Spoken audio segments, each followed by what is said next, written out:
Good day everyone and welcome to Exile News, the weekly show that brings you all the important news and information on Path of Exile. And the first news this week has been a new series by GGG which is called Divination Card Stories.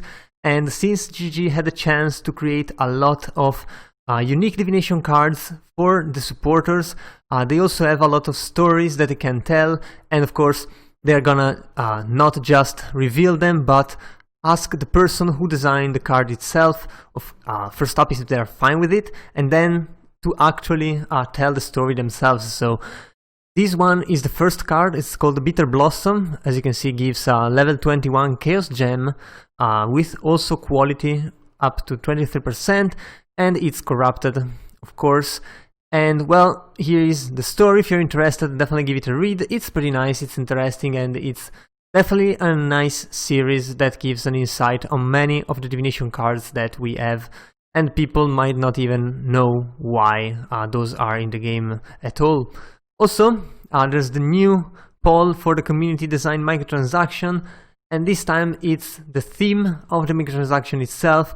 And you can see there's novelty, nature, dark and gritty, magic elemental, colorful and bright, thaumaturgy, divine angelic, and twilight. And I'm gonna be honest, I don't even know how many of those are. For example, what's the difference between a magic and an elemental one? Pretty hard to say. Dark and gritty and thaumaturgy, I have no idea. I feel like GGG kinda piloted this one, putting the Celestial Cat Sovereign as an example for the novelty, because that's definitely one of the best microtransactions up there. So yeah, it's kinda there, I guess. Well, the numbers have spoken and it's gonna be a novelty. The poll is still open, but there's no way to actually overcome this vote here. Personally I voted nature, but it doesn't really matter. It's gonna be a novelty one, and we'll see how many polls we get in the future. Also, there's some microtransactions concept art for the Glimmerwood and something more. So yeah, as usual, if you like some concept art, definitely click on the link I'll put in the description below. And the big news this week has been the delay of the launch. And well, the new league should have been launched earlier in December, and instead it's gonna launch in January, probably on the 15th of January, which is a good day because GG gets most of his stuff back from holidays. You have to remember that in New Zealand it's actually summer holidays. So yeah, it's the big holidays of the year, and it's normal for people to actually take some times off. So yeah, well, the main reason GGG gave for this is the fact that Cyberpunk 2077 actually delayed their own release on December 10, which would have been like pretty much the same release as GGG, and it's a big comparison between the two, and GGG is very worried of losing the bigger part of the population. And they also had to specify because of course there was a kind of a lashback on this.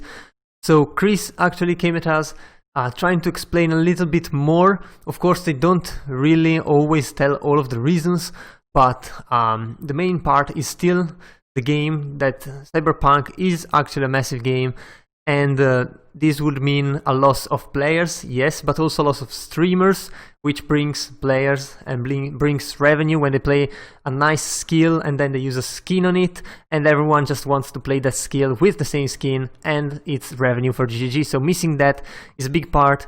But another big part that I think people are missing is the fact that the whale players, so those few players who actually spend $1 million money on the game, are the same players that are going to play a huge game like Cyberpunk. So even though the loss of players in terms of percentage is not gonna be that massive, the loss of actual revenue players is definitely gonna be really big if they release on the same time as Cyberpunk. So that is definitely gonna be a problem for GG. Also, I mean, they can't release the league late in December because obviously it's Christmas, so it's holiday time, and it's way too late into the holidays. It's kind of like these days where you're just spending with your family and doing stuff. So people don't really have all that much time, although I'm sure most of you actually do, but there's still a lot that can't. So yeah, it's not a good time. Also, as we say, their stuff is on vacation for a while, so January 8th or January 15th are valid launch dates, and it might be January 15 just because the full crew at GGG is gonna be back by then, so they're gonna be ready, rested, and they can release a very nice and polished league with that actual extra month of playtesting that they get.